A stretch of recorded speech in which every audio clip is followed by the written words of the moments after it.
जब आप एटीएम से पैसे निकालने जाते हैं तो अक्सर आपने नोटिस किया होगा कि मशीन से 500 रुपए के ही नोट निकल कर आते हैं। इससे कई लोगों को परेशानी भी होती है। अगर कोई छोटा पेमेंट करना हो तो फिर पैसे खुले कराने के लिए परेशान होना पड़ता है, यहाँ वहाँ भटकना पड़ता है। लेकिन अब आपको भी इस परेशानी से निजात मिलने वाला है, क्योंकि अब आरबीआई ने बैंक्स को सख्त निर्देश दिए हैं कि एटीएम में 100 और 200 रुपए के नोट भी डाले जाएं। आरबीआई ने बैंक्स को यह आदेश देते हुए कहा है कि आम जनता तक 100 और 200 रुपए के नोट्स की अवेलेबिलिटी को बढ़ाने के लिए ऐसा करना जरूरी है।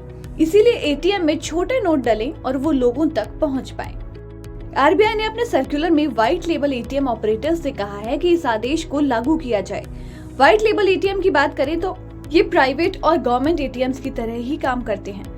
नॉन बैंकिंग कंपनीज में ये इस्तेमाल किए जाते हैं। इसमें आप अपना डेबिट कार्ड यूज करके बैलेंस चेक कर सकते हैं और पैसे विथड्रॉ कर सकते हैं, यानी कि वही सारी सुविधाएं जो आपको बाकी एटीएम्स में मिलती हैं।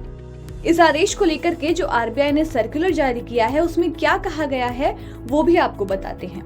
इसमें बताया गया है कि लोगों तक 100 और 200 रुपए के नोट पहुंचाने के लिए ये फैसला लिया गया है और सभी बैंक और एटीएम ऑपरेटर्स को आदेश दिए गए हैं कि अब जनता के लिए 100 और 200 रुपए के नोट उपलब्ध कराना जरूरी है। इसके मुताबिक 30 सितंबर 2025 तक 75% एटीएम्स में कम से कम एक कैसेट 100 या 200 रुपए के बैंक नोट वाले होने चाहिए।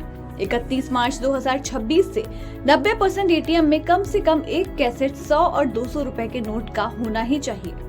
तो इस तरह से आरबीआई 100 और 200 रुपए के नोट की अवेलेबिलिटी को बढ़ाने के लिए एक्शन ले रहा है और इससे आम जनता तक छोटे नोट की पहुंच बढ़ेगी, जिससे लोगों को छोटे लेन देन करने में आसानी होगी।